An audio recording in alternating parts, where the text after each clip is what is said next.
This is no ordinary temple. This is the place where Matara walks among the flames lit up in the Mahasamshan, giving Abhay Vardhan to all her devotees. A place where the dimension of life and death get blurred. A place where thousands of mantriks, tantriks, yogis and agoris have done the intense tapasya and jagriti of Matara. A place where, contrary to the normal offerings of fruits and sweets, mutton, fish and egg is offered as prasad to Matara and later distributed as Annadan. The real Nij Swarup of Matara is that of Matara breastfeeding Devadidev Mahadev, and she is covered under the silver idol. It is done so because it is believed that the human eyes do not have the potency to take the real Swarup of Matara. Just behind the Tara Devi's Garbhagriha is the Panchmundi Asan, which was consecrated by Guru Rishi Vasisht of Bhagwan Shri Ram. It is made up of 5 skulls in Chandal, monkey, fox, mongoose and snake. Vamadev did the Jagriti of Matara in the Sthan where the Charan is still kept till the date. Join us in this journey where we unravel the most hidden and the most sacred rituals associated with Matara and connect you directly to one of the most Siddh Shakti Peeth Kshetras of this entire Bharatvarsh. Welcome to Tara Peeth.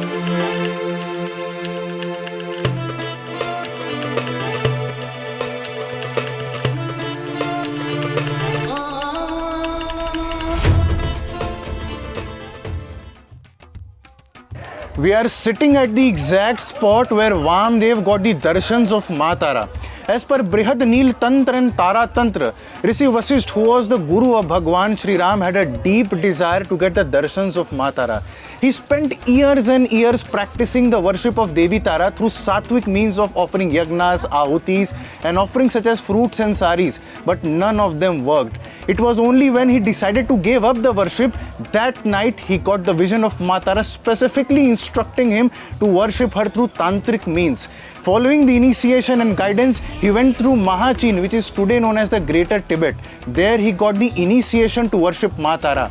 He came back at this exact spot and started worshipping Matara through Panchamakar, which is Mats, Madhya, Madira, Mudra and Maithunya. He consecrated the Panchmundi Asan of Chandal, mongoose, monkey, fox and snake. Thereby he got the vision of Matara where Devi Tara was feeding Bhagwan Shriv in a semi-conscious state. This is the same Shila Swarup which we get the darshans inside the Garbhagriha, and this is the place where Charan of Matara are still visible today. On the top you can see a Ugra Tara Yantra whose mere darshan is sufficient to fulfill all your manifestation and give you Sarva Karya Siddhi with the blessings of Matara. Whenever you come to Tara Peeth, between the middle of this Mahasamshan, you have to come and bow down your feet in the Charan of Matara.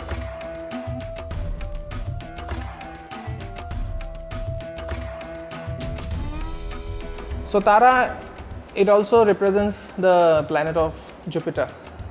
Okay, it represents the planet of Jupiter, and like Jupiter, Tara is worshipped for abundance, but more importantly, it is actually worshipped for bringing people together.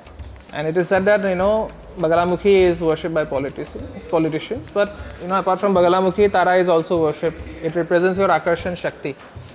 There is a reason why only few people become politicians. Not everyone has the power to attract people by the power of their speech. And Tara, because the word is derived from the word Taraka, it gives you the power of speech. That power of speech, it brings people together. Okay. And just bringing people together is not enough. You have to hold them together. That is the reason politicians, to succeed in politics, they also need this magnetizing power which holds people, no matter how many lies they are saying, no matter how many false promises they are making. So she represents the power of abundance. She also represents the power to bring people together and to magnetize people. And I think that is the power that everyone wants and everyone should have.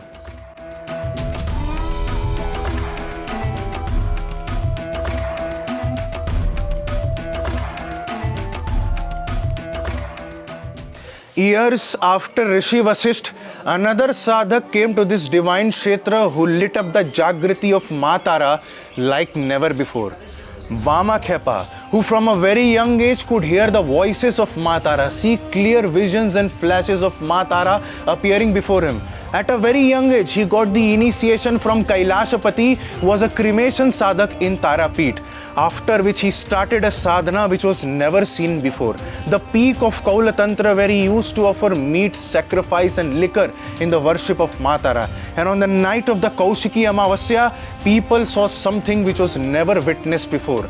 Ma Tara herself walked towards Vama Khepa wearing a garland of skulls, and she embraced her, after which Vama Khepa never remained a sadhak. He became a child of Ma Tara.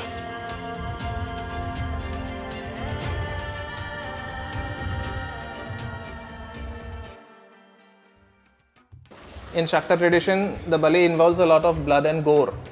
Okay, and that is the reason Bali gets highlighted. And you'll see a lot of animal rights activists crying against Bali Pratha and why should it be stopped and this and that. But even Vaishnavas have Bali, but that does not involve blood and gore. For example, Narayan Bali is a very famous Bali by the Vaishnavas. So the first thing that we have to understand regarding Bali is that there are two deities who have the responsibility of accepting the offerings of Bali.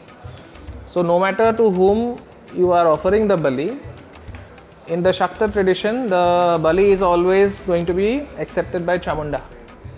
And in the Vaishnava tradition, the Bali, no matter to whom it is being offered, it is always going to be accepted by Sri Krishna. Okay.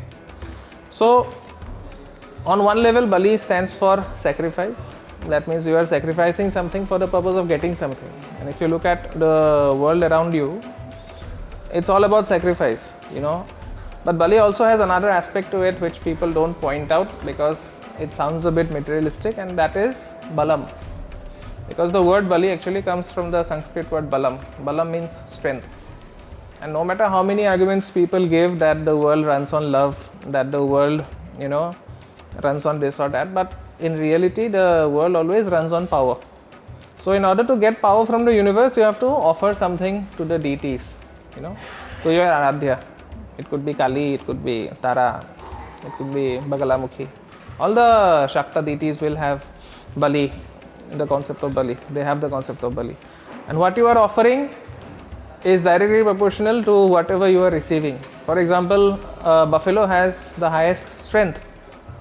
Okay, a buffalo has the highest strength. So if you offer a buffalo, you are obviously getting more balam as compared to offering a goat, or maybe as compared to offering a duck or a pigeon, right? And there have been times when even human beings have been sacrificed because humans represent the topmost, the peak of creation. So even human beings are sacrificed to get something, in return. Obviously that has stopped because of the world we are living in. It is no longer feasible, but there are some places in the world where human sacrifices are made. Okay, so that is Bali. So Bali means sacrifice. Why are you sacrificing?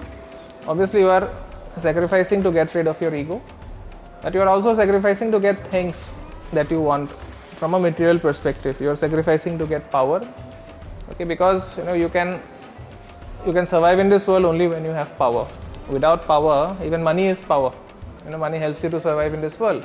So money is also power, right? And to get money, you are sacrificing something, and that is Bali.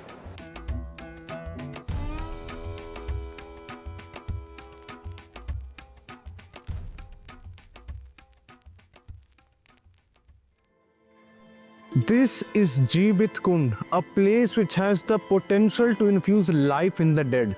The story goes back to the time where the temple of Ma Tara was not present, but because of the intense tapasya of Rishi Vasishtha, the place remained Jagrit.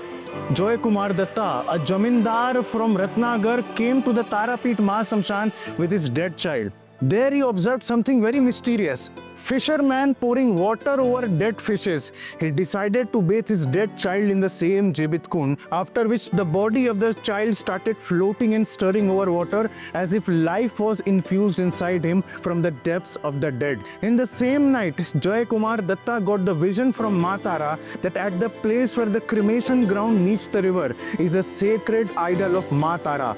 Unearth it and enshrine it. He dug at the same spot and found the same murti which was mentioned in the legends of Rishi Vasishtha, where Ma Tara was breastfeeding Bhagwan Shiv. Without wasting a single moment, he decided to construct this modest temple, which was later over a period of time made grand by the state of Nator, which is present today in the modern day Bangladesh. This Jeevit Kund is a live example that with the blessings of Ma Tara, even the impossible can become possible.